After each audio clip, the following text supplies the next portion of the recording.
కొండా సురేఖ గారు సమంతకి అపాలజీ చెప్పడం అనేది అంతకన్నా స్టూపిడిటీ అయితే నేను చూడలేదు. ఫస్ట్ ఆఫ్ ఆల్ సమంతని ఎక్కడ అవమానించారు?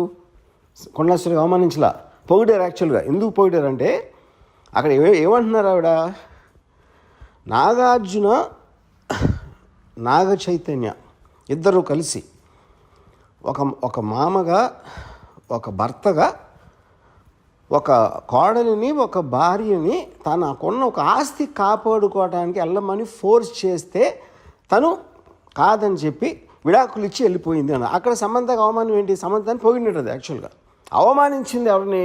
అత్యంత జుగుసాగా అవమానించింది నాగార్జున చైతన్యాన్ని.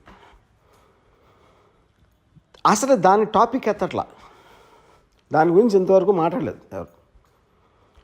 సో ఇప్పుడు ఇలాంటి కొండా సురేఖ గారు సమంతకి అపాలజీ చెప్పడం అనేది అంతకన్నా స్టూపిడిటీ అయితే నేను చూడలేదు.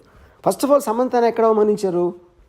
కొండా సురేఖ అవమానించలా, పొగిడారు. యాక్చువల్గా ఎందుకు పొగిడారు అంటే అక్కడ ఏమంటున్నారు ఆవిడ, నాగార్జున నాగ చైతన్య ఇద్దరు కలిసి ఒక మామగా, ఒక భర్తగా, ఒక కోడలిని, ఒక భార్యని తనకున్న ఒక ఆస్తి కాపాడుకోవడానికి వెళ్ళమని ఫోర్స్ చేస్తే తను కాదని చెప్పి విడాకులు ఇచ్చి వెళ్ళిపోయింది అన్న. అక్కడ సమంతకు అవమానం ఏంటి? సమంతని పొగిడినది. యాక్చువల్గా అవమానించింది ఎవరిని?